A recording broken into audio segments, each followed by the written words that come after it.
Captcha code, সেই captcha code enter করার আগেই কিন্তু এটা বলে দিয়েছিল this card is not a valid number, this number is not a valid number. তাতেই বোঝা যায় ওটা একটা ভুয়া নাম্বার, ফেক নাম্বার। সিস্টেমিক যে সেফগার্ডস গুলো সেটা আস্তে আস্তে এসছে পশ্চিমবঙ্গ ভারতে, মানে টেকনোলজি যখন ডেভেলপ করেছে সেগুলো হয়তো অনেকটাই এই জিনিসগুলোর থেকে সেফগার্ডস এর জন্য রাখা হয়েছে, আর সেটা কার্যকরী হচ্ছে। আমার মানে এই কার্ড তাদের হাতে নেই এইটুকু আমি বলতে পারি আর কি, কেন কিনা এটার একটা প্রসেস থাকে। হ্যাঁ, আগে অনেকগুলো ড্রব্যাকস ছিল এই প্রসেসটা, যে অনেক অনেক ক্ষেত্রে আমাদের ভুয়া কার্ডও পাওয়া গেছে ইন্ডিয়ার মধ্যেই। সেগুলোকে সেফগার্ড করার জন্য, যাতে কি এগুলো অ্যাবিউজ না হয় এই সিস্টেমটা, সেটার জন্য পরবর্তীকালে অনেকগুলো স্টেপস নেওয়া হয়েছে। কিন্তু এখন যদি কেউ একটা কার্ড তৈরি করে আর কি ডিজিটালি, সেটা খুবই সিম্পল, এর মধ্যে কোনো খুব একটা যে রকেট সায়েন্স ইনভলভ তা না। তো কিন্তু একটা আধার কার্ড জেনুইন তৈরি করে অন্য কোনো নামে সেটা নিয়ে যদি কোনো নেতা, বাংলাদেশি নেতা এখানে এসে থাকে, আমার মনে হয় সেটা একটা হয়তো খুব একটা তার সেটা খুব একটা এগোবে না আগে এই কার্ডটা জোগাড় করার জন্য। এটা খালি ডিজিটালি করা যেতে পারে। আর আমাদের যেটা আমরা দেখলাম এই এক্সাম্পলে যেটা চালানো হয়েছিল আর কি, সবচেয়ে বড় ব্যাপারটা হচ্ছে এই ভুয়া স্টোরিটা প্রফেসর মোহাম্মদ ইউনুসের যে প্রেস অ্যাডভাইজার শফিকুল আলম, সে এক ফর্মার জার্নালিস্ট।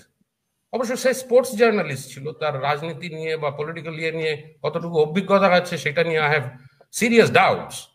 তো উনি ওনার ফেসবুকের পাতায় দিয়েছিলেন এটা।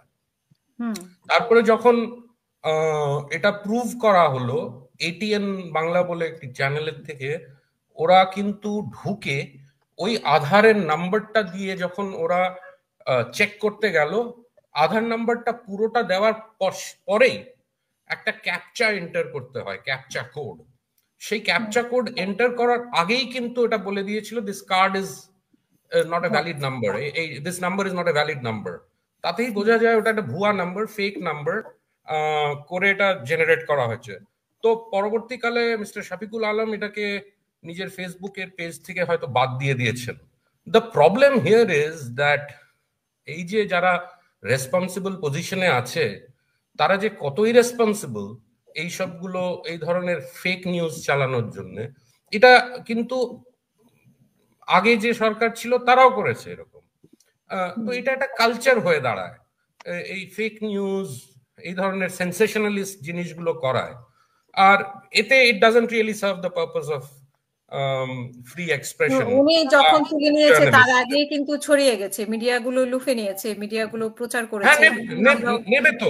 নেবে তো ওরা ভেবেছে যে বাংলাদেশের বাইরে খবর যাবে না আর এটা চেক হবে না, কিন্তু হয়ে গেছে চেক, তারপরে থেকে বন্ধ হয়ে গেছে আর কি ব্যাপারটা। হ্যাঁ, সেটাও দেখতে হবে। তো তো আমার মনে হয় যে এই আইডেন্টিটি কার্ড ব্যাপারটা খুবই একটা ডজি এরিয়া।